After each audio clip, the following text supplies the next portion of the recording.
예, 우리 장로님 기도하셨지만 참 미세먼지 때문에 참 바깥에 나가기 힘든 것인 줄 알고 하나님이 봄비를 주어서 맑은 공기 마시면서 우리 교회 와서 예배 드리게 된 거 하나님께 감사와 영광을 돌립니다. 아멘.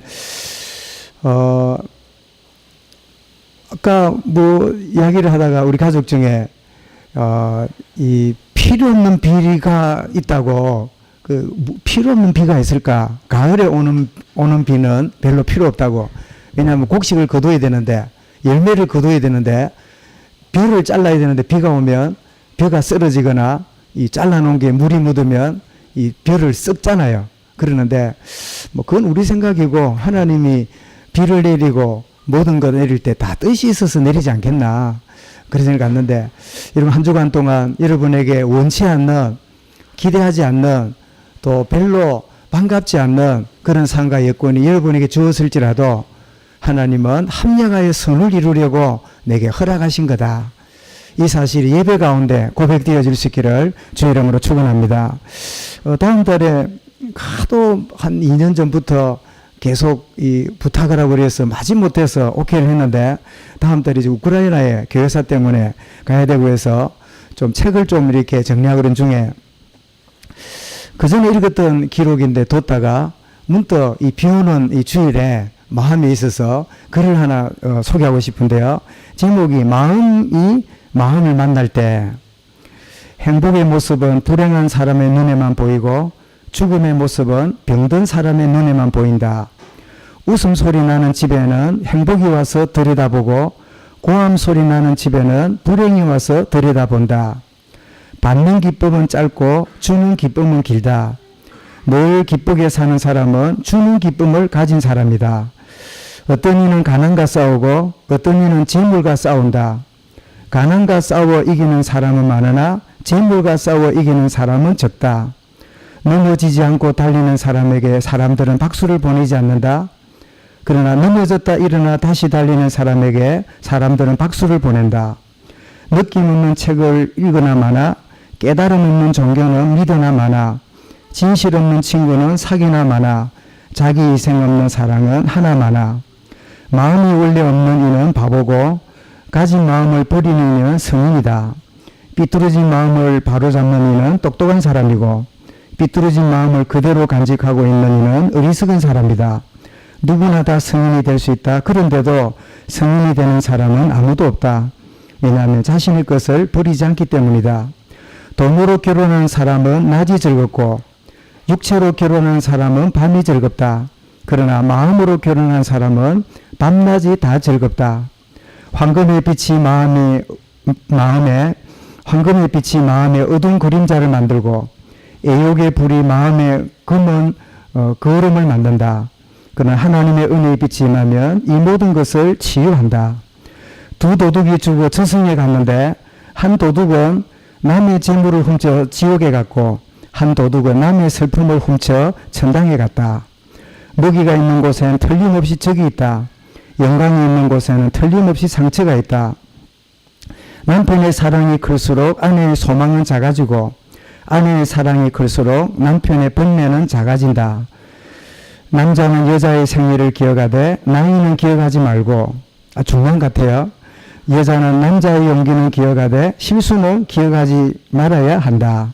뭐 그냥 지나가는 차 한 잔 같은 그런 글인데, 아마 이분이 깊은 복음은 아니라도 우리 생활 속에 좀 이렇게 소소한 행복을 그리는 글이 아닌가 이겨지는데요. 여러분은 언제 제일 행복합니까? 아니면 언제 제일 불행하고 눈물 나고 힘듭니까? 대부분은 내 기준입니다. A라는 사람을 말할 때 A라는 사람에 대해서 제가 굉장히 좋게 말해요. 좋은 사람이고 유능하고 꼭 필요한 사람이고, 제가 B라는 사람을 말할 때 그 사람은 나쁜 사람이고 필요 없는 사람이고 아주 엉망인 사람이고 이렇게 말하는데, 대부분은 내 기준으로 볼 때 A는 좋아 보이기 때문에 A를 좋게 말하고, B는 내가 볼 때 안 좋게 보니까 안 좋게 말하는, 다 뭐예요? 내 기준이에요. 객관적으로 생각하고 말하는 사람 잘 없어요. 여러분 그런 경험 뭐랍니까? 아이고 어째 그런 남편하고 삽니까? 이러면 여러분 속으로 짭니까? 살아봐라. 아이고, 어째 그래 착한 아내하고 그래 사느냐고 행복하겠다 이러면 어쩝니까? 한번 살아보라고. 그런 말하지요. 사람이 이제 안팎이 다른 요소들이 있으니까 하는 말이겠지요. 여러분, 은혜 받으면 사람이 객관성을 갖게 됩니다.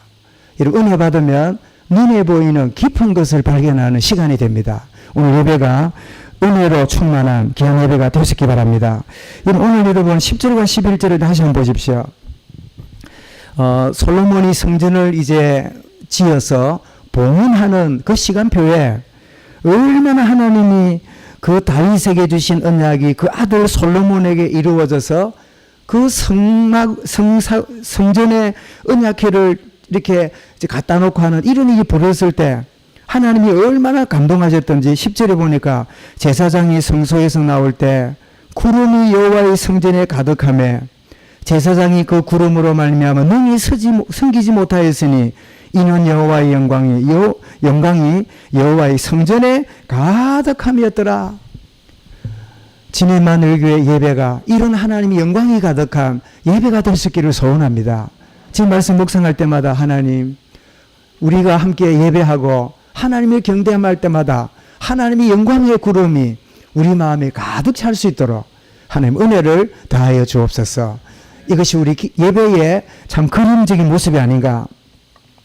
우리는 하나님은 전능하셔서 하나님의 창조가 완벽하다는 사실입니다. 얼마나 완벽하면 창세기 1장 31절에 하나님이 지으신 모든 것을 보시니 보기에 심히 좋았더라. 왜 그렇지요? 하나님의 지혜로 모든 만물을 무에서 유로 창조했어요. 여러분, 밀가루를 가지고 빵을 만들면 메이드라 그래요. 메이드. 그죠? 한국에서 만들었다고 메이드 인 코리아. 중국에서 만들었다고 메이드 인 차이나. 일본에서 만들면 메이드 인 재팬. 이렇게 만들었단 말이에요. 근데 하나님이 만드신 거는 무에서 유니까 크리에이션이에요. 없는 데서 만든 크리에이션이에요. 자동차 하나도 그 제네시스 다니고 있지요. 그게 바로 크리에이션, 창조라는 그런 의미를 가진 단어인데 우리 떼가지고 붙이고 다니더라고요. 완전히 다른 물건을 만들었다면 그런 뜻이겠지요. 창세기 1장 1절에 하나님이 태초에 하나님이 천지를 창조하시니라. 11장 3절에도 하나님이 믿음으로 모든 세계가 하나님 말씀으로 지은 줄을 아나니 보이는 것은 나타난 것으로 말미암아 된 것이 아니니라. 여러분, 이 꽃이 여러분 이 땅에 존재하는데 자기 때문에 존재할까요? 아니에요. 누군가 만든 거예요. 여러분, 여기 나무가 있는데 이 나무가 스스로 자기가 자랐을까요? 아니에요. 누군가 자라도록 한 거예요. 여러분, 아이들이 자기가 혼자 이 땅에 있는 줄 알아요? 부모님으로 말미암아 태어난 거예요. 모든 인생은 어떻게 해요? 하나님의 창조물로 우리가 존재하는 거예요. 여러분, 하나님이 무에서 유로 창조하셨단 말은 하나님은 전능하신 지금도 없는 것 중에 만드시는 능력의 하나님이구나. 이걸 우리에게 말씀하고 있는 거지요. 더 나아가서 지금도 섭리를 가지고 모든 만물을 통치하고 계십니다. 시편 19편에 보면 하늘이 하나님의 영광을 선포하고 궁창이 그의 손으로 하는 일을 나타낸도다. 날은 날에게 말하고 밤은 밤에게 지식을 전하니 언어도 없고 말씀도 없고 들리는 소리 없으나 그의 소리가 온 땅에 통하고 그의 말씀이 세상 끝까지 이르도다. 하나님이 해를 위하여 하늘의 장막을 베푸셨도다. 그러면서 온 우주가 하나님의 섭리 가운데로 움직인다고 하는 사실을 시편 기자는 알고 그렇게 고백하고 있어요. 이런 등에 가서 우리 각자에게도 우리 인생에게도 우연히 이 땅에 여러분 던져진 존재가 아무도 없어요. 하나님의 완벽한 선하신 계획을 갖고 이 땅에 오게 하셨고 하나님이 지금도 우리를 주관하고 계십니다. 아멘. 참새 한 마리도 하나님이 허락지 않으면 떨어지는 법이 없다면 하물며 너희일까 보냐 믿음이 없는 자들아. 여러분, 하나님 뜻이 뭡니까? 하나님 왜 이렇습니까? 하나님 분명한 계획과 뜻을 가지고 계시는데 내가 깨닫기를 원합니다. 그래 기도해야지. 하나님 왜 이럽니까? 하나님이 살아계시면 왜 내한테는 관심이 없습니까? 이러고 있으면 이게 이제 방향이 안 맞는 거예요. 그죠? 여러분 317번 버스 타려면 어디 가서 해야 돼요? 응? 1번 저 덕산 이 자은초등학교 앞에서 1시간 기다리면 317번 버스 올까요, 안 올까요? 절대 안 옵니다. 몰라, 고장 나가지고 몇 카차에 끌려갈 때는 갈지 몰라도 정상적인 차는 자은초등학교 앞으로 안 가요. 어디 가야 돼요? 여기 있는 대동 3차 아파트 거기 가야 317번이 와요. 하나님의 역사가 진행되고 있는데 내가 모를 뿐이지, 내가 못 깨달을 뿐이지, 하나님 지금도 선한 계획을 하고 계시거든. 그래서 잠언 16장 9절에 뭐라고 했습니까? 사람이 마음으로 자기 길을 계획할지라도 그의 걸음을 인도하시는 분 누구라고요? 여호와시니라. 여러분, 때때로 누구를 만난다 하고 갔는데 뭐 계획이 틀어진 경우나 다음 달에는 뭐 어째야 될 거다 했는데 전혀 안 됐거나 그런 일이 있을 때 여러분 뭐 생각합니까? 아이고, 그 인간 때문에, 아이고, 누구 때문에, 뭐 때문에 그러면서 불평합니까? 아니면 하나님의 더 선한 계획이 있는갑다 이렇게 생각하십니까? 그게 믿음의 고백이에요. 여러분, 로마서 8장 28절에 우리가 알거니와 하나님을 사랑하는 자, 그 뜻대로 부르심을 입은 자들에게는 모든 것이 합력하여 뭘요? 선을 이루느니라. 실패인 줄 알았더니, 무너지는 줄 알았더니, 끝난 줄 알았더니 하나님이 선을 이루는 그런 놀라운 계획 속에 있게 되는 거예요. 하나님의 주관하심이 있을 믿으시기 바랍니다. 그래서 에레미야 10장 23절에 보면 여호와여 내가 알거니와 사람의 길이 자기에게 있지 아니하니 걸음을 지도함이 걷는 자에게 있지 아니함이니이다. 굉장히 중요한 고백을 해요. 뭐라고요? 내가 걸음을 교회가 걸어가잖아요. 그러면 내가 계획하고 사는 것 같지요? 그 자에게 그 계획이 있는 게 아니라는 거예요. 그 걸음과 만남과 모든 걸음을 하나님의 선하신 계획 가운데 인도받게 되는 거예요. 그 어제 어떤 우리 교회에 우리 청년들이 많잖아요. 그래 뭐 결혼 이야기를 하고 뭐 이런 생각하다가 제가 옛날에 제가 전도사로 있던 교회에 그 목사님이 아주 참 이 목회를 잘하신 그런 분이었는데 그분이 이런 이야기를 해요. 어떤 목사님이 한 40대 40 후반 이런 때 목사님이 이제 그 교회에 부임을 했는데 이제 한 40대 말 50대쯤 되면 애도 이제 뭐 한 대학생 정도 되고 다 크고 이 정도잖아요. 근데 보니까 이제 그 교회에 부임했는데 교회가 한 400~500명쯤 되는 그런 교회인데 근데 이제 부임회가 설교를 하고 이제 인사도 하고 이러는데 그 보니까 안면 있는 사람이 있는 거야. 어디 본 적이 없는데 이 교회는 처음인데 내가 다른 지역에 사회 가다가 이제 여기 교회에 담임을 왔는데 그래 이제 예배를 마치고 인사를 하는데 특별히 거기에 보니까 거기에 권사님이라 거기에 권사님인데 안면이 많아. 권사님도 이상하다. 저 목사님 어딘가 봤는데 뭐 어디서 봤다는 확실히 말을 못하고 그 목사님도 저 권사님을 어디 봤는데 알고 보니까 결혼한다고 선을 보는 중에 선을 봤던 분들이라. 서로 막 이제 전도사 때 선을 보고 또 권사님도 자녀 때 선을 보고 그러죠. 선을 보다가 뭐 어찌된 판인지 이래인데 그래가 이제 뭐 무슨 게인지 안 만나지고 이제 그 헤어졌는데 그런 나이가 이제 50쯤 됐으니까 거의 한 20년씩 지났을 거 아니에요. 20몇 년. 근데 보니까 한 남자는 어디요? 거기에 담임 목사님이고 그때 선을 받던 그 아가씨는 뭐예요? 그게 권사님이라. 이래가지고 막 참 재밌다고. 이런 보십시오. 우리가 뭐 하는 것처럼 보여도요. 하나님이 다 선하신 계획이 있는 거야. 이런 그때 그랬으면 좋아할 건데 너무 그래. 이런 아쉬워할 거 없고 아이고 괜히 그때 그래가지고 내가 막 후회하고 이러면 할 것도 없어요. 하나님 뭐라고요? 합력하여 선을 이루시는 거예요. 이런 하나님의 절대주권을 믿으시기 바랍니다. 왜냐? 하나님은 모든 것을 창조하고 섭리하고 주관하시면 하나님은 완벽하게 인도하시는 거예요. 여러분 내 경험 누구의 어떤 잘못된 여러분 억울한 걸 하는 것 그 때문에 하나님의 완벽한 계획은 절대로 흐트러지지 않습니다. 하나님의 계획은 완벽하다. 이 믿음의 고백이 저와 이런 고백이 될 수 있기 바랍니다. 오늘 여러분 솔로몬이 그 받은 언약대로 성전을 건축한 다음에 이 성전을 하나님께 봉헌하는 내용이 오늘 8장 그리고 9장의 내용입니다. 우린 지난주에 2장을 읽고 나서 이제 8장으로 들어왔으니까 그 사이가 연하게 됐단 말이겠죠. 다윗 장막에 있던 언약궤와 모든 기구들을 메어서 성전으로 옮기게 되는데, 그런데 여러분, 저는 이 성전 기구를 어깨에 메고 올라가는 걸 보면서 우리는 이미 기억합니다. 다윗이 저 바람 부는데 하나님의 언약궤가 있다고 해서 그 수레를 준비하고 어마어마한 군인을 준비해가지고 실어 오다가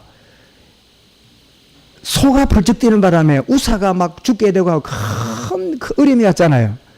그리고 다윗이 이게 웬일인가 싶어가지고 이렇게 제쳐놨더니 말씀을 주의하니까 언약궤는 수레에 실는 거 아니에요. 언약궤는 벤제에 실는 게 아니고 어떻게 해야 돼요? 어깨에 매야 돼요. 오늘 여러분, 그런데 솔로몬이 이 언약궤를 옮기는데 바로 제사장, 레위지파도 아니고 레위지파의 지도자인 제사장들이 어깨에 딱 메고 옮겨오는 거 보십시오. 여러분, 이게 가문에 흐르는 저주를 뛰어넘은 후대의 여러분 언약입니다. 여러분, 부모 세대에 좋은 점도 많지만 굉장히 여러분 싫어하는 점도 있지요. 여러분, 언약으로 그것을 넘지 않으면 그 싫어하는 그것을 여러분도 어느 날 반복하고 있다는 걸 보게 될 거예요. 여러분이 가문이 흐르는 축복은 축복대로 누리되 그렇지 않는 부분은 복음으로 뛰어넘는 발판되는 은혜가 저와 여러분에게 넘쳐나시기 바랍니다. 저희 아버님 보니까 어떤 은사가 있는가 하니까 가져간 물건을 어디 두고 오는 은사가 있어. 그 필요한 사람한테 이제 그 주는가 봐. 우산 가져가면 10번 가져가면 9번 두고 오고, 겨울에 외투 입고 가면 막 무릎에 두든지 늘 버스 같은 데 거는 데 있잖아요. 그 선사나 신사라 턱 신사는 아무 때나 두면 안 돼요. 열차 타면 걸어놓은 데 있잖아요. 걸어놓고 내릴 때 다 돼서 내리면 외투 벗어놓고 벌벌 떨며 집에 오고, 하여튼 뭐 두고 오는 데는 막 보통이라. 그 아버님의 그 누님이 우리에게 고모님이잖아요. 고모님 한 분 계셨는데 그 옛날, 요즘은 그런 거 없지만 옛날에는 결혼하면요, 저 이제 친정에서 신부 측에서 신랑 측에다가요 뭐 무슨 비단 이불 뭐 베개 하여튼 막 그런 것들 짜다라 보내요. 그걸 보고 뭐라 그럽니까? 혼수라 그래, 혼수. 그래 막 뭐 이불 같은 거 만들어 가지고 막 보낸다고요. 그거를 우리 아버님하고 이제 우리 이제 고모님하고 이제 두 분이 형제잖아요. 그래 택시 뒤에 싣고 누님 갑시다 하고 이제 다 와가지고는 택시 주고 팁 주고 보냈어요. 집에 와보니까 보따리요. 그래가지고 혼수가 지금도 안 돌아왔어요. 그래 우리 어머니가 아이고 당신만 그렇지. 둘이서 그냥 완전 이중창이다. 당신 집안을 봐라. 막 이제뿌리가 댕기고 이래가지고 막 그냥 우리 어머니가 막 그냥 시댁에 대해서 험한 말을 하는데 내가 그 말을 다 듣고 자랐거든. 그래 나는 이제 뭘 생각하냐. 아, 우리 집안에 뭘 잘 잊어버리고 다니구나. 이게 저에게 반면교사가 됐어요. 그래서 저는요, 한번 물어보세요. 마치고 사모님을. 나는 거의 안 잊어버립니다. 왜냐, 우리 집안이 저주를 알거든. 흘리고 댕긴다는 거 너무 알거든. 근데 우리 애들은 아직 잘 모르겠어요. 어릴 때 왜 자전거 이렇게 막 타고 싶어 할 때 우리 아들 딸이죠. 하여튼 일주일에 나 자전거 한 대씩 사줬어요. 처음에는 새 거 사주다가 나중에는 막 중고점 가면 새 거에 막 3분의 1 되거든. 갖다 놓으면 세워나면 없어진대. 그래 왜 했냐니까 아빠 이럴 수 없다는 거라. 그래 뭐 짜는데 오락실에 잠깐 한판 하고 자전거 세워놓고 나갔다 왔는데 온몸이 가져가 없다는 거야. 어째 남의 물건을 잃냐는 거야. 그 어쨌는데 장구도 안 하고. 아휴, 세상을 너무 몰라. 그래가지고 이제 아파트에 열쇠를 주자. 요즘은 번호 있지만 옛날에 열쇠를 다 썼잖아요. 열쇠, 온 길거리 열쇠 우리 애들이 잊어버린 냄새라. 일단 막 잊어버리는데 보니 가문의 흐름은 뭐라? 모르겠어요. 제가 왜 이야기합니까? 여러분, 꼴 보기 싫고, 막, 나는 그래 안 살 거야 싶고, 우리 쉽지요? 복음의 언약으로요, 딱 돌아서지 않으면 다 고래 삽니다. 다 그 모양, 그 모습대로 나도 모르게 그 싫어하던 거를 쫓아가요. 여러분, 솔로몬이 그 아버지가 실패했던 수레의 언약궤를 실어가던 그 실패의 역사를 그 솔로몬은 기억했던 것 같아요. 바로 수레에 싣고 하는 게 아니라 딱 어깨에 메고 옮겨오니까 수레에 싣다가 뭐 버벅거리도 되지만 그 시간 낭비잖아요. 바로 언약대로 올려가지고 이제 어깨에 메고 옮겨온 거예요. 여러분 하나님 성전을 바쳐드리는 봉헌식이 거행되고 그 봉헌하는 그 하나님의 얼마나 기쁘게 열람하시는지 그 내용이 8장 9장의 내용인데 이 솔로몬이 성전을 건축한 것을 보면 자기 멋대로 한 게 아니라 부왕 다윗이 붙들고 전달한 언약을 가지고 그대로 행하게 됨을 보게 됩니다. 그런데 이 흥미로운 일은 6장 7절을 한번 가볼까요? 자, 성전 건축하는데 참 재미나는 표현이 나와요. 자, 6장 7절을 한번 보시면 같이 읽어보겠습니다. 이 성전은 건축할 때에 돌을 그 뜨는 곳에서 다듬고 가져다가 건축하였으므로 건축하는 동안에 성전 속에서는 무슨 소리가 방망이나 도끼나 모든 연장 소리가 들리지 아니하였으며 여러분 이것이 바로 하나님 나라의 특징이에요. 다 다듬고 준비했기 때문에 뭐 하면 돼요? 와서 조용하게 착착 끼우기만 하면 돼요. 그죠? 여러분 주일날이 어떻습니까? 이 준비된 주일이 되면요. 주일날 여러분이 여유 있는 주일이 되는데 정신이 살다 보면요. 이 주일이 막 버럭거리는 주일이 돼요. 그죠?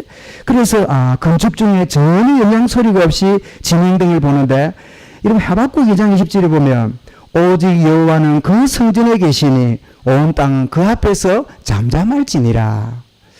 여러분 하나님 말씀을 온전히 받고 그 말씀을 붙잡고 순종해 나가면 뭐 다른 이야기가 나올 일이 없지요. 고린도서 1장 19절에도 너희 가운데 전파된 하나님의 아들 예수 그리스도는 예하고 아니라 함이 되지 아니하였으니 그에게는 예만 되었느니라.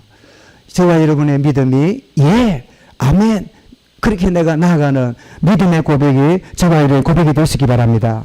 그런데 이 성전을 건축하는데 수많은 이방인들이 성전 건축에 참여하게 됩니다.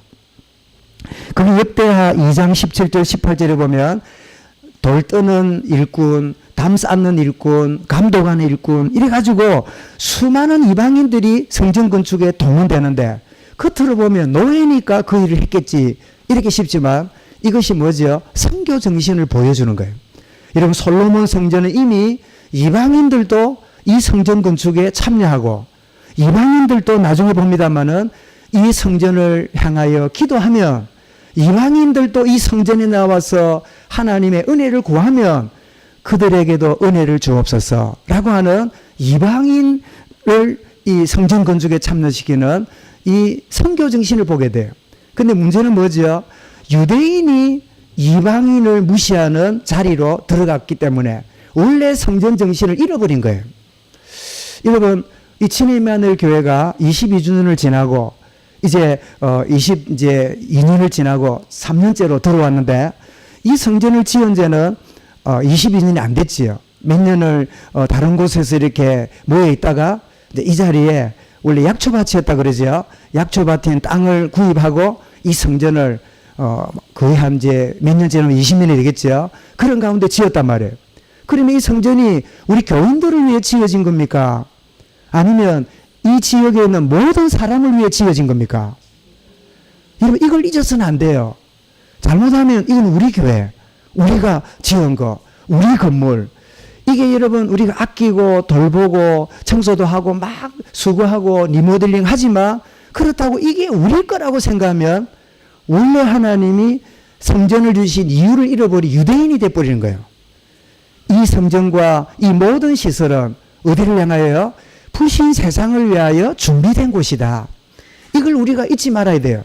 그래서 우리가 늘 기도할 때도 하나님 믿는 우리에게 이 처소에서 예배하건 감사하고 하나님 빈자리에 수많은 이방인들 아직도 예배를 모르는 자들이 나와서 예배하는 은혜를 함께 누리게 하여 주옵소서. 이것이 솔로몬 성전의 원래 정신이에요. 그런데 성전을 짓는데 두 기둥을 양쪽에다가 딱 이렇게 세우는데요. 그래서 요즘 옛날 교회 보면 벽에 붙어 있는 이 둥그런 반운으로 된 기둥이거나 아니면 실제로 이 강대상 옆쪽에다가요 기둥을 크게 두 개 일부러 동그랗게 이렇게 말아가지고 이렇게 원목 내지는 이렇게 만든 걸 가지고 기둥을 두 개 세워놓은 그런 교회들을 여러분 볼 수 있을 거예요. 그냥이 아니라 뭐예요?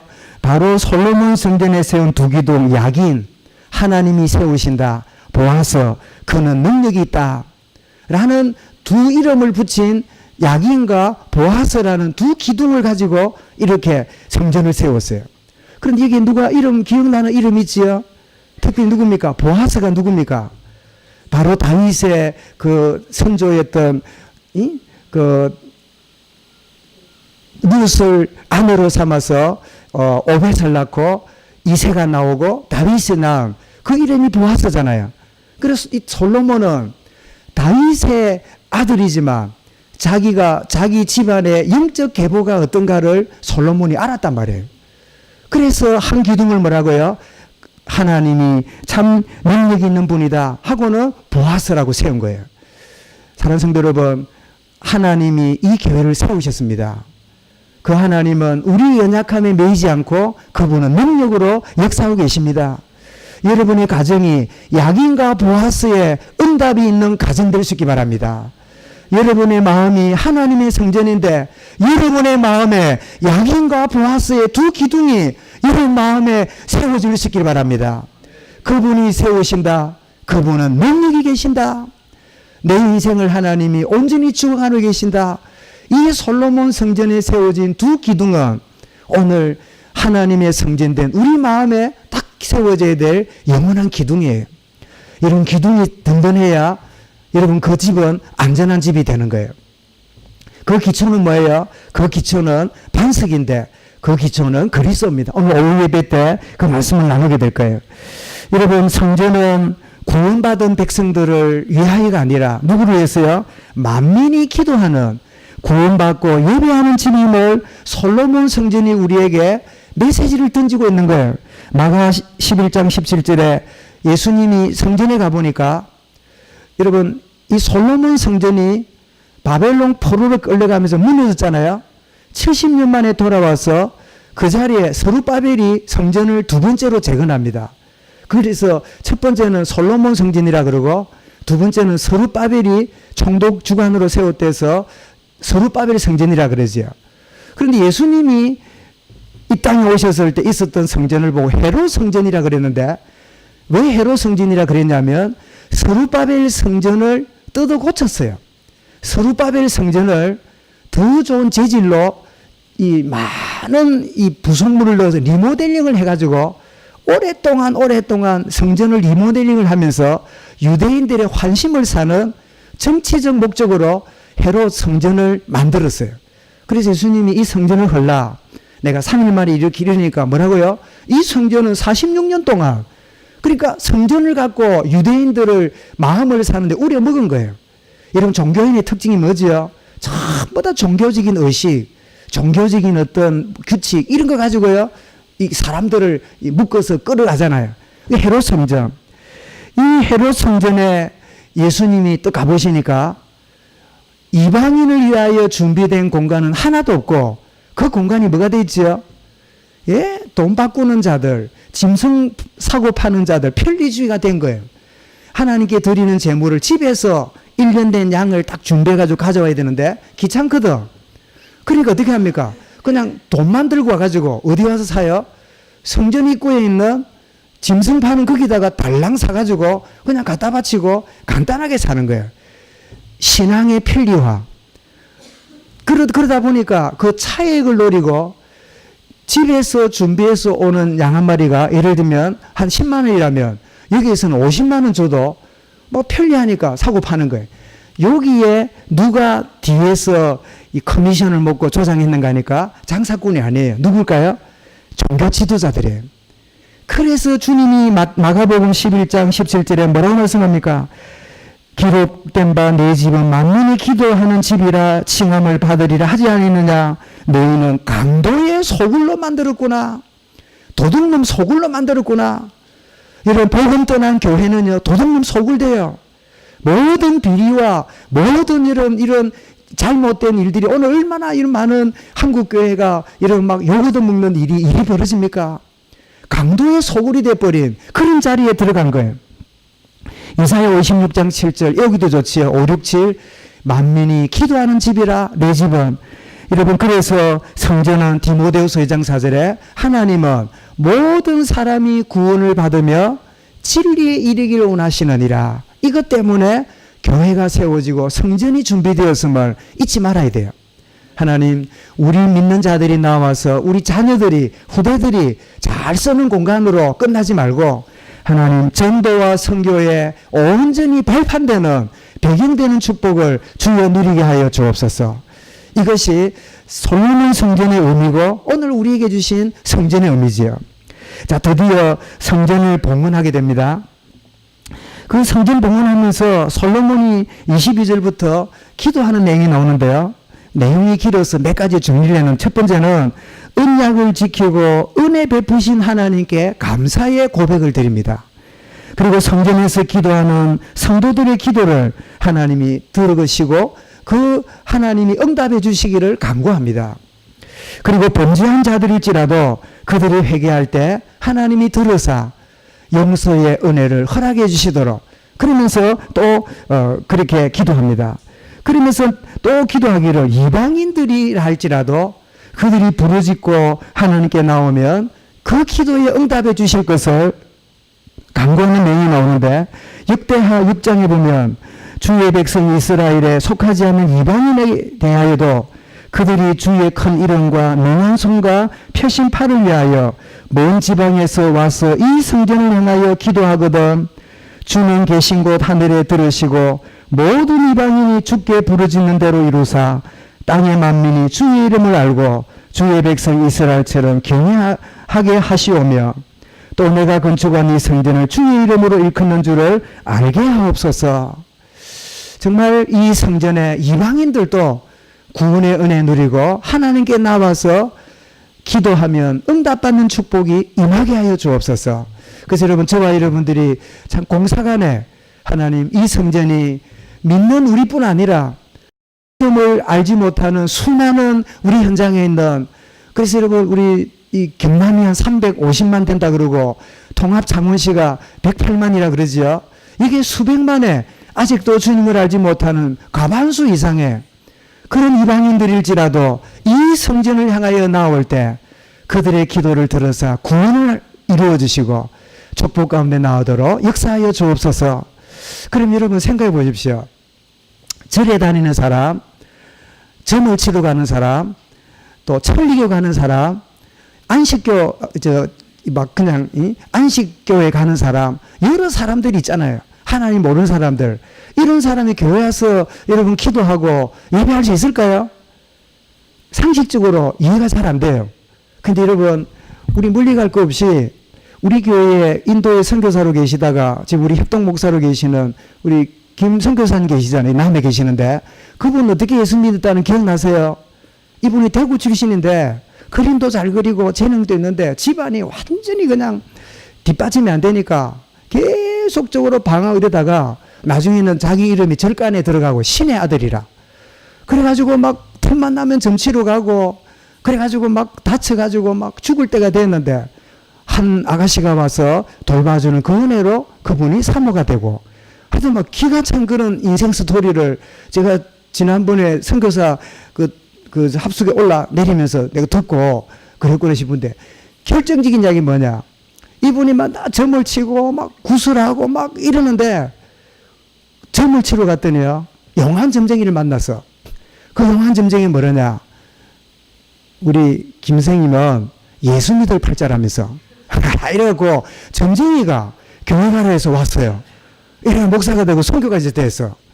그래서 나는 기도하면 주님, 우리가 현장을 모르고 날 분주하게 다니니까 점쟁이에게 은혜를 주옵소서. 용한 점쟁이가 점치러 간 사람에게 당신은 진의 임마누엘에 가라. 그게 복음 듣는다. 여러분 들었지요? 우리 교회 교인도 아닌데 우리 교회 달력을 턱 거실에 걸어놓고 전도될 사람이 있으면 우리 교회 오지 말고 진의 임마누엘에 가라. 우리 교회는 복음이 그거 가면 진짜 복음 듣는다. 이랬는데 그 교회 담임 사모님이 저 집을 방문했다네. 가보니까 자기 교회 달력은 안 붙어있고 진의 임마누엘 교회 달력이 붙어있거든. 그러니까 집사님 우리 교회 달력이 안 붙어있고 왜 너무 교회 달력이 붙어있습니까? 그러니까 그 집사님이 진지하게 사모님 우리 교회 전도되면 사람 오면 안 됩니다. 저 교회를 가야 됩니다. 이래가지고 막 하여튼 그 뒤는 잘 모르겠는데요. 여러분 이방인들이 자기 종교를 열심히 섬기는 건 나쁘지 않다고 생각해요. 왜요? 답이 없다는 걸 열심히 믿을수록 알거든. 대충 믿으니까 그 답인 줄 알고 돌아다니지. 진짜 깊이 들어가면요, 아무것도 없다는 걸 알아요. 자기 죄책감으로 인해서 어떻게 하면 제 문제 해결될 것인가 고민하고 괴로워하던 젊은 수도사 루트가 늘 죄를 용서를 어떻게 받지, 무릎으로 계단을 기어 올라가니 무릎만 까지지 내 마음에 제체의 삶에 은혜가 없단 말이에요. 그러니까 막 고행을 하고 남의 그 폐병 걸린 사람 기침한 그 기침을요 혓바닥으로 빨아먹고 온갖 봉사를 해도요 마음에 죄책감에서 자유함이 없는 거예요. 그러다가 같이 가던 친구 하나가 하늘에서 벼락이 떨어졌는데 이 벼락 맞아가 친구가 적사하잖아요. 그때 얼마나 놀랬던지 그때도 줄을 안 부르고 오 안나여 성인의 이름을 부르면서 안나여 나를 지켜달라고 이러는 가운데 어느 날 로마서를 강의하다가 오직 의인은 믿음으로 말미암아 살리라 이거 깨닫고 종교개혁에 여러분 선두주자로 쓰임받게 된 게 500년이 지났잖아요. 깊이 자기 깊은 거기에 갈 필요 있어요. 가보면 거기가 아니라는 거 알거든. 그죠? 그 여러분 주변에 혹시 다른 종교 집안에 있는 거 있거든. 여러분 은근히 더 열심히 하라고 용돈도 좀 주고 자비도 좀 주고 막 밥도 사주고 그래 하세요. 왜냐? 깊이 가면 갈수록 아니라는 걸 알거든. 그러면 어떻게 해요? 이방인들이 하나님께로 나와서 예배할 거 아닙니까? 탕자가 재밌게 놀고 신나게 놀고 막 돈 떨어질 때까지 놀고 막 다 떨어지 놀고 막 시계도 잡히고 반지도 잡히고 다 잡히고 아무것도 없어요. 더 즐겨라 더 즐겨라 더 신나게 놀아라. 그렇기 때문에 어떻게 해요? 막장에서 아버지 집으로 돌아오잖아요. 그죠? 여러분 이방인들이 자기 길이 아니라는 걸 아는 방법도 깊이 빠지는 거예요. 깊이 빠지게 되면 아니라는 거 알고 그때 돌아오게 되는 거예요. 오히려 다른 종교에 다른 믿음에 빠져있는 사람 보거든 드디어 때가 오는갑다 기다리고 이런 배려하고 그렇게 여러분들이 기도할 수 있길 바랍니다. 이방인들도 하나님께 돌아오는 그래서 하나님 앞에 성전을 봉헌하고 그리고 여러분 오늘 그 본문 말씀 그 8장 10절 11절 읽었지요. 하나님의 성전에 구름이 가득해서 제사장들이 서서 하나님께 섬기지 못할 만큼 영광의 그 압도를 받는 이런 상황이 벌어지는데 이 모습이 이런 출애굽기 40장 34절과 35절에 성막을 지어서 모세가 봉헌할 때 하나님의 영광이 구름 가운데 임했던 것하고 똑같은 일이 벌어져요. 하나님 우리 교회 예배 때마다 이 영광의 하나님의 임재하심을 체험하고 누리게 하여 주옵소서. 하나님이 그 성막과 성전을 받아주셨다는 뜻이겠지요. 자, 이렇게 봉헌하고 드려진 결과로 66절을 한번 가보십시오. 이제 8장 끝부분인데요. 8장 66절. 여덟째 날에 솔로몬이 백성을 돌려보내매 백성이 왕을 위하여 축복하고 자기 장막으로 돌아가는데 여호와께서 그의 종 다윗과 그의 백성 이스라엘에게 베푸신 모든 은혜로 말미암아 뭐하며 돌아가니라 기뻐하며 마음에 즐거워하였더라. 여러분 이것이 헌신의 기쁨입니다. 여러분 헌신의 기쁨을 여러분 맛볼 수 있기를 바랍니다. 헌신할 때 주시는 세상이 줄 수 없는 참된 부유함이 여러분의 심령과 여러분 가정과 후대에게 넘쳐날 수 있기를 바랍니다. 여러분 한 번쯤 맛봐야 돼요. 한 번쯤 이 헌신이 내 걸 내어놓고 내 걸 희생한 것처럼 보이지만 이것이야말로 진정으로 기쁨과 감사의 즐거움이구나. 기꺼이 그들이 성전을 여러분 짓고 봉헌할 때 그들이 다 폐물을 드리고 자기 소유를 드리고 수많은 여러분 짐승들을 하나님께 바쳤는데 그런데 결과가 뭐예요? 기쁨과 즐거움이 그 마음에 충만한 거예요. 헌신의 이런 결과예요. 여러분 예배할 때마다 여러분의 헌신이 참된 기쁨과 즐거움의 축복을 누리는 예배가 되시기 바랍니다. 이럴 때 하나님이 9장에서 드디어 응답의 메시지를 주시는데 여러분 솔로몬의 기도와 간구를 하나님이 9장 1절부터 3절에서 들으셨을 말하는데 2절에 보니까 여호와께서 솔로몬에게 뭐라고요? 다시 나타나시니라. 자, 솔로몬의 기도를 하나님이 들으시고 나타나서 그의 응답 주시는 거예요. 그런데 참 흥미로운 일은 열왕기 여러분 이 설을 역대하에 기록했다 그랬죠. 역대하 7장 16절에 보면 이 성전을 두고 뭐라 했냐니까 하나님의 눈과 마음이 있는 곳이라고 했어요. 하나님의 눈과 하나님의 마음이 있는 곳이 하나님의 성전이에요. 물론 우리 신약적인 의미에서는 이 건물만은 의미하진 않습니다. 그러나 똑같은 모임, 똑같은 장소, 똑같은 시간이지만 주의 이름으로 모이는 이 예배의 성전이 하나님의 마음과 눈이 있는 장소예요. 하나님의 눈과 마음이 있는 곳에 여러분도 있기를 바랍니다. 더 나아가서 우리가 누굽니까? 너희 몸은 하나님의 성전, 성령이 거하는 성전이 알지 못하느냐? 그렇다면 예배는 일주일에 한두 번이지만 그 하나님의 눈과 마음은 성전된 우리에게 늘 있는 거예요.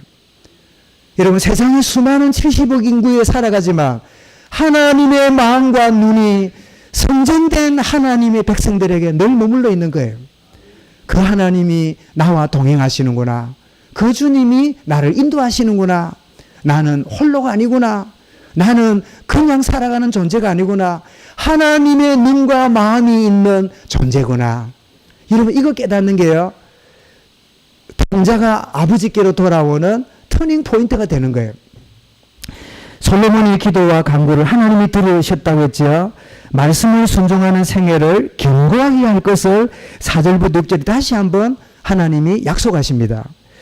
그런데 동시에 불순종하며 우상숭배에 빠지면 재앙이 임할 것을 또 동시에 말씀합니다. 그게 9장 6절부터 9절까지예요. 이런 불순종하면 재앙이 임한다고 지옥 갑니까? 아니요. 구원받은 자에게 죄 짓는다고 지옥 갑니까? 아니요. 구원받은 자가 잘못한다고 지옥 갑니까? 아니요. 여러분의 집에 자라는 자녀가 잘못한다고 여러분 자식으로 안 이깁니까? 아니요. 그럴 수 없는 거예요. 여러분 결코 그럴 리가 없습니다. 여러분 자녀가 잘못해서 친구하고 올리다 살인 여러분 혐의로 감옥에 들어앉아 있다고 여러분 자식이라고 말하지 않습니까? 오히려 나의 마음이 감옥에 있는 자식한테 가는 게 부모 마음이에요. 한 번 받은 구원의 여러분 그 근거는 우리 행위에 있는 게 아닙니다. 자기 아들의 십자가의 보혈의 능력으로 우리를 피로 값주고 사주셨어요. 그렇다면 마음대로 살아야 된단 말입니까? 아니요.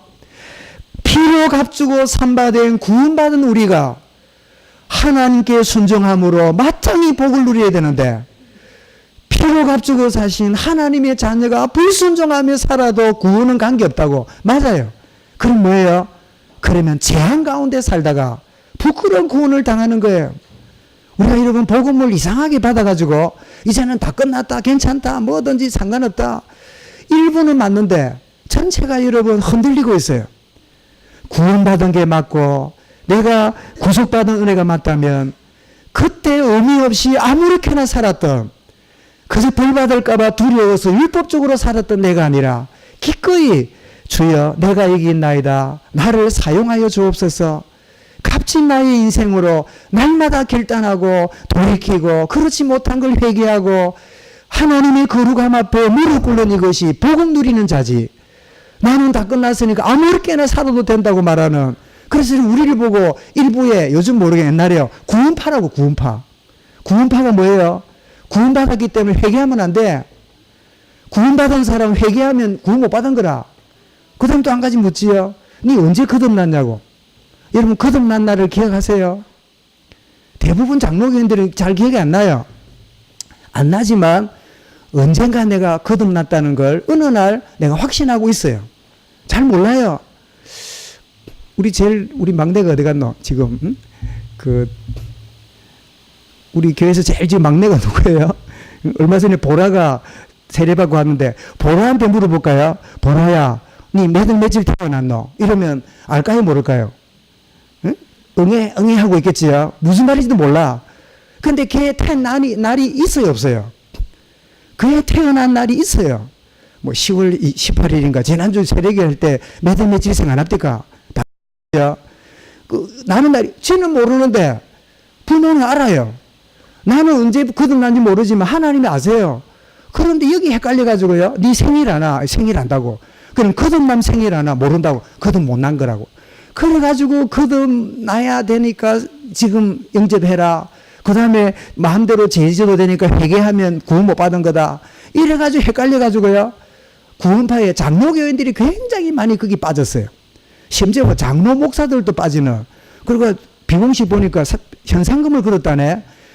전도하는데 집사 하나 건지면 50만 원, 장로 하나 전도하면 100만 원, 목사 하나 건지면 500만 원. 내가 500만 원짜리입니다. 야, 여러분 얼마나 참 비극적인 이야기입니까? 얼마나 여러분 구원에 이르는 회개와 성화에 이르는 회개가 헷갈리고 있는지. 우리는 구원을 위한 회개는 필요 없어요. 주의 십자가로 다 끝났어요. 우리 회개 안 합니까? 성화를 위한 회개해야 돼요. 어제 목욕했다고 오늘 손 안 씻습니까? 일주일 전에 양치했다고 오늘 양치 안 합니까? 목욕을 해도 손이 더러워지면 손을 씻는 거예요. 우리 몸은 보혈의 능력으로 구원의 은혜 속에 들어왔어요. 근데 우리는 어떻게 해요? 죄악 속에 생각으로 말로 짓는 작은 죄 때문에 우리는 손발을 씻듯이 주의 이름으로 용서를 구하는 겁니다. 여러분, 율법적인 회개가 아니라 성화에 이르는 하나님의 더 거룩한 걸음으로 나가는 성화에 이르는 회개는 날마다 우리의 영을 새롭게 하는 거예요. 여러분, 이 축복을 저와 우리 누려야 될 줄 믿습니다. 말씀을 순종하면 견고한 인생 되지만 불순종하면 재앙이 임할 것을 하나님이 말씀하신 거예요. 하나님은 그래 말씀하는데 우리는 괜찮다고 말하면 하나님 말씀이 옳아요, 내 설명이 옳아요. 여러분, 내 설명이 틀린 거예요. 하나님 말씀이 옳은 거예요. 그래서 솔로몬이 40년 동안 하나님 말씀을 순종하면서 견고한 축복을 누리면서 얼마나 여러분 대단했던 솔로몬의 영광과 비교할 만큼 그런 뛰어난 축복을 누렸잖아요. 그런데 여러분 이제 또 보겠습니다. 11장 1절부터 딱 들어가면서 솔로몬이 수많은 이방 여자들을 아내로 삼고 우상 숭배를 끌어들이면서 하나님이 선지자를 보내어서 솔로몬의 거듭거듭 경고를 주었는데도 솔로몬이 그 말을 받아들이지 않습니다. 그때부터 나라가 동강이가 나고 그때부터 재앙과 저주가 자기로 끝나는 게 아니라 그 뒤로부터 끝까지 이루어지는 게 11기 상하예요. 결국은 바벨론 포로로 끌려가는 것으로 11기가 끝이 나요. 여러분, 이것은 율법의 저주가 아닙니다. 마땅히 누려야 될 하나님의 축복을 잃어버린 인생을 향한 어떻죠? 우리에게 메시지를 주시는 거예요. 여러분, 그 메시지는 우리를 말세를 사는 우리에게 뭐예요? 거울이고 그 말세를 사는 우리에게 교훈이 되는 거예요. 그죠? 여러분, 하나님 주시는 언약 가운데 견고한 축복이 여러분들과 후대에게 자자손손 계속되어질 수 있기 바랍니다. 여러분, 하나님의 응답은 구원은 받았지만 이 땅을 살아가는 동안 응답은 우리 선택에 따라 결과가 달라짐을 보여줍니다. 신명기 28장에 이미 모세는 네가 이 언약을 붙들고 나가면 들어가도 복을 받고 나가도 복을 받고 떡반죽 그릇에도 복을 받고 우물에도 복을 받고 너희 짐승의 새끼에도 복을 받고 그런 축복을 막 말하죠. 저는 그거를 그래서 제가 설명하죠. 제 식으로 설명하기를 앞으로 자빠지면 어떻게 해요? 복을 안고 일어나고 뒤로 자빠지면 복을 치고 일어나고 옆으로 자빠지면 복을 끼고 일어나고 어떤 사람은 그 위에서 떨어져가 처박히면 어쩝니까? 복을 이고 일어나고 언약 속에 있으면 실패처럼 보이는데 하나님의 축복이 따라오는 거예요. 그런데 신명기 28장 뒷부분 뭐라고요? 네가 언약을 놓치면 들어가도 저주받고 나가도 저주받고 떡반죽 그릇도 저주받고 모든 게 저주받고 되는 것처럼 보이는데 모든 걸 놓쳐버린 걸 말씀하고 있잖아요. 그래서 시편 1편에 악인과 의인을 잘 대조합니다. 의인은 누구지요? 복 있는 사람 악인의 길을 쫓지 않고 죄인의 길에 서지 않고 오만한 자에 서지 않고 여호와 율법을 주야로 묵상하면서 시절을 쫓아 열매를 맺는데 악인은 그렇지 않으며 죄인의 회중에 그들이 들어있으면서 바람이 나는 결과가 또다. 그러므로 악인들은 심판을 견디지 못하고 죄인들이 의인의 중에 들지 못하리로다. 무릇 의인들의 길은 여호와 인정하시나 악인들의 길은 망하리로다. 물론 이게 개념은 불신자를 두고 말하면 심판을 말하고 구원받았는데도 불신자처럼 살아가면 이 땅의 삶이 뭐예요? 구원은 받지만 하나님의 축복과 상관없이 사는 그런 인생이 됨을 두 가지 의미를 보여주는 말씀이지요. 이 마태 7장에 뭐라고요? 하나님 말씀을 순종하는 자는 반석 위에 지은 집을 짓는 자와 같고, 하나님의 언약을 놓치고 세상 원리 사는 자를 보고 뭐라고요? 모래 위에 지은 자와 같으니라. 여러분, 반석 위에 집 짓는 게 쉬울까요? 모래 위에 집 짓는 게 쉬울까요? 예? 어떤 게 쉬울까요? 모래 위에 지으면 빨리 짓습니다. 대충 막 이렇게 손으로 해갖고요, 퍼뜩 세우면 모래 반석 위에 뭐 깊이 파야지, 마를 때 기다려야지, 세워야 되지, 오래 걸려요. 더뎌 보여요. 보니까 모래 위에 지은 집은 멋지게 올라가요. 여러분, 불신자의 본능을, 불신자의 형통을 여러분 부러워하는 것 똑같아요. 그런데 문제는 뭐죠? 바람이 나고 창수가 임합니다. 오늘 오후 메시지의 주제, 반드시 인생의 바람과 강풍이 불어요. 놀랍지요? 강풍이 불고 바람이 부는데 반석 위에 지은 집은 흔들리지만 무너지지 않아요. 근데 모래 위에 지은 집은요, 무너짐이 심하니라. 그때 가서 재료가 문제가 아닙니다. 기초가 문제예요. 우리가 얼마나 집을 잘 지는 문제가 아닙니다. 기초가 중요해요. 기초는 그리스도입니다. 하나님의 응답이 우리 선택에 따라 달라짐을 보여주는, 그렇다면 여러분, 오늘 결론입니다. 내가 봉헌할, 내가 헌신할 것은 무언가? 여러분, 구원받은 나의 생애를 가치 있게 살고자 하는 결단이 저와 여러분에게 봉헌이 될 수 있기를 바랍니다. 아이고, 난 아무렇게나 뭐 적당하게만 눈치 그냥 적당주의로, 아니요. 한 번 사는 인생, 가치 있는 인생으로 하나님 앞에 내가 드림받기 원합니다. 이 중심, 여러분, 아이들 우리 유아 세례 드릴 때, 할 때요, 하나님 은혜가 필요한 줄 그렇게 인정합니까? 하나님께 바칠 것을 그렇게 고백합니까? 신앙 고백하기까지 그렇게 양육하기를 그렇게 기도하겠습니까? 성도 여러분, 이 아이를 우리 자녀로 알고 믿음 양육하도 하겠습니까? 이 서약이 이런 굉장히 소중한 서약이에요. 하나님, 이 아이는 하나님 앞에 귀중하게 되는 이 시대의 나시린으로 하나님께 드리겠습니다. 우리 아이들에게 너는 내 새끼야, 너네 너도 안 아픈 애야, 그렇게 편협적인 애로 키우지 말고 너는 하나님의 자녀야, 너는 소중한 존재야, 너는 너무나 소중한 우리 가정과 가문에 복음 안에 자라난 거야. 아이들의 자존감이요, 하나님 앞에 서도록 만들어줘야 돼요. 그 가치관이 하나님 앞에 서도록. 그래서 아이들이 여러분 잘못하고 이럴 때요, 엄마 아빠 눈치보다도 하나님 앞에 서도록. 요즘 아이들이 이런다네요. 이제 성적이 나쁘면 애들이 에이 죽었다 하고 집에 간다네요. 그래 물어봤대요. 그래 왜 죽었는데 이랬더니 엄마 보면 막 패 죽일 것 같아요. 그래 엄마가 이 점수 낮은 거 보면 패 죽이나 했더니 엄마 막 점수 낮으면 뭐 했냐고, TV 봤잖아, 뭐 오락 봤잖아, 만화 봤잖아, 이거 패 죽일 것 같아요. 그래 기가 져서 물었답니다. 그래 그러면 엄마 아빠가 말 안 하고 점수 낮은 거 니는 어떤데 했더니 지는 괜찮대요. 애들이 이렇게 자라요. 공부 못하는 게 엄마 아빠 문제입니까? 자기 문제잖아. 아, 이거 내가 공부를 안 한 결과로 이런 결과를 맞다니, 아, 나는 이런 내 문제가 아니잖아, 이래야 되는데 엄마 아빠의 꾸중과 그것이 이 아이의 최고 관심이 되어 있으면 이 아이는 잘못 크고 있는 거예요. 여러분 잘 지도하되 여러분 때문에 날 눈치나 보고 거기 비유 맞추는 아이로 자라면요, 세상 나가서도 그런 아이로 자라요. 쉽지 않습니다만은 하나님 앞에 딱 서도록, 그 아이가 이 잘하고 못하는 문제를 하나님과의 관계에 서도록 우리가 가이드를 해주는 거지, 우리가 잡아 당기는 게 아니잖아요. 그 아이가 하나님 앞 어릴 적부터 서도록 만들어 놓으면 이 아이는 내가 공부를 못해, 엄마 아빠가 꾸중하는 거 전에 이 아이는 엄마 아빠 나 꾸중 들어도 싸요, 내가 이런 결과가 나올 줄 알았어요, 난 다시 도전할 거예요. 자기가 앞에 서도록 해야 되는데 엄마 아빠의 눈치 때문에 얻어맞을 거 그게 겁이 나가지고 이 해 나간다 그러면 이 애는요 자존감 없는 아이예요.